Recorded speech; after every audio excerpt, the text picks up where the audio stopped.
আসসালামু আলাইকুম। প্রশান্ত মহাসাগর বা প্যাসিফিক ওশানের থেকে রৌদ্রোজ্জ্বল দুপুরের শুভেচ্ছা। আমরা এই মুহূর্তে প্রশান্ত মহাসাগরের অলমোস্ট মাঝখান দিয়ে অতিক্রম করছি।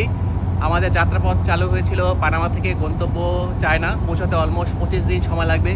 ভিডিওর প্রথমেই যেহেতু প্রশান্ত মহাসাগরের নাম নিয়েছি, আজকে আপনাদেরকে জানাবো যে এই প্রশান্ত মহাসাগর কত বিশাল বা কত বিস্তৃত বা কত বড়। জানতে হলে আমার সাথে থাকুন, ভিডিওটি শেষ পর্যন্ত দেখার অনুরোধ রইল। পৃথিবীতে যত সারফেস এরিয়া আছে, পৃষ্ঠতল, তার 30%-এরও বেশি জায়গা দখল করে আছে প্রশান্ত মহাসাগর। এটি এই পৃথিবীর সবচেয়ে বড় জলাধার।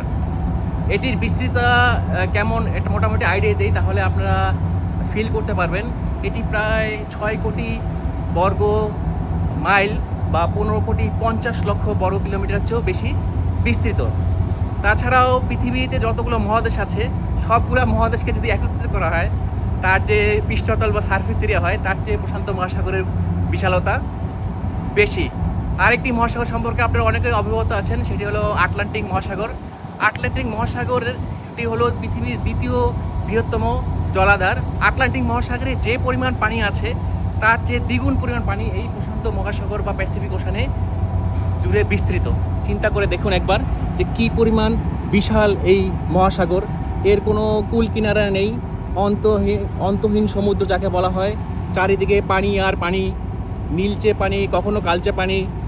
আশেপাশে কিছুর দেখা নেই। নিয়ারেস্ট ল্যান্ড প্রায় 1000 কিলোমিটার দূরে।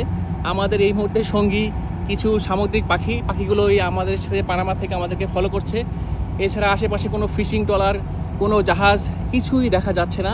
আল্লাহ না করুক আমরা যদি কোনো বিপদে পড়ি, তাহলে আমাদের একমাত্র ভরসা হতে পারে আশেপাশে কোনো জাহাজ থাকলে সে সাহায্য করতে আসবে, অথবা আমাদেরকে হেলিকপ্টার অ্যাসিস্ট্যান্ট বা হেলিকপ্টারের সাহায্য চাইতে হবে এই বিশাল বিস্তৃত সমুদ্রে। শুধু আটলান্টিক মহাসাগরে নয়, পৃথিবীতে উন্মুক্ত যত জলাধার আছে, তার সব পানিও যদি এক করা হয়, তারপরেও এই পানির বা এই সাগরের যে বিশালতা তার চেয়েও বেশি।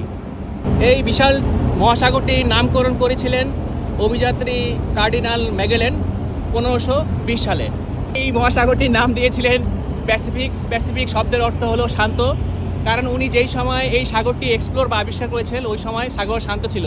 কিন্তু আপনারা প্রায়ই জেনে থাকেন যে প্রশান্ত মহাসাগর যে কোনো সময় অশান্ত হয়ে যায়। একটি ইন্টারেস্টিং জিনিস আপনাদের সাথে শেয়ার করব। মানুষ আর এই সাগর মহাসাগরের ভিতরে প্রচণ্ড একটা মিল আছে। কোথায় মিল? এই সাগর এবং মানুষ তার রূপ ও রং খুব দ্রুত চেঞ্জ করে। এর যে মুড সুইং কখন হবে, কেন হবে, তা কেউ বলতে পারে না, প্রেডিক্ট করতে পারে না। প্রায় আপনারা খেয়াল করেন যে সকালবেলা আমি মোটামুটি উত্তাল সাগরের ভিডিও আপলোড করি, আবার দেখা যায় সন্ধ্যার সময় খুবই শান্ত। বুঝতেই পারছেন এই ধরনের পোস্ট দেখে যে সাগর তার মুড সুইং খুব দ্রুত করে এবং ঘন ঘন করে। তো আজকের সাগর মোটামুটি ভালোই শান্ত, বাতাসের গতিবেগ কম, চারিদিকটা অনেকটা নীলাভ একটি ভাইব সৃষ্টি করেছে। বাতাসের গতিবেগও অনেকটা কম।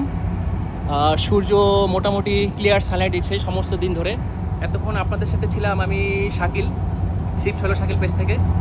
আমার ইনস্টাগ্রাম, ইউটিউব, টিকটক এবং ফেসবুকে পেজ আছে, চাইলে ফলো করতে পারবেন। ভিডিওটি পছন্দ হলে শেয়ার করার অনুরোধ রইল, তাহলে আমার কষ্ট কিছুটা হলেও সার্থক হবে।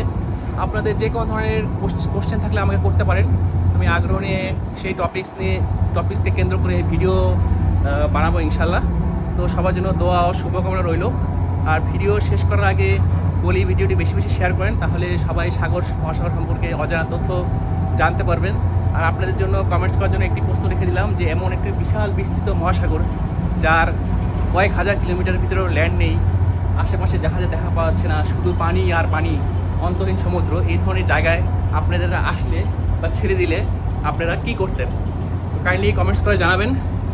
তো আপাতত বিদায় নিচ্ছি। আসসালামু আলাইকুম। সবাই ভালো থাকবেন, সুস্থ থাকবেন এবং আমার জন্য দোয়া করবেন। আল্লাহ হাফেজ।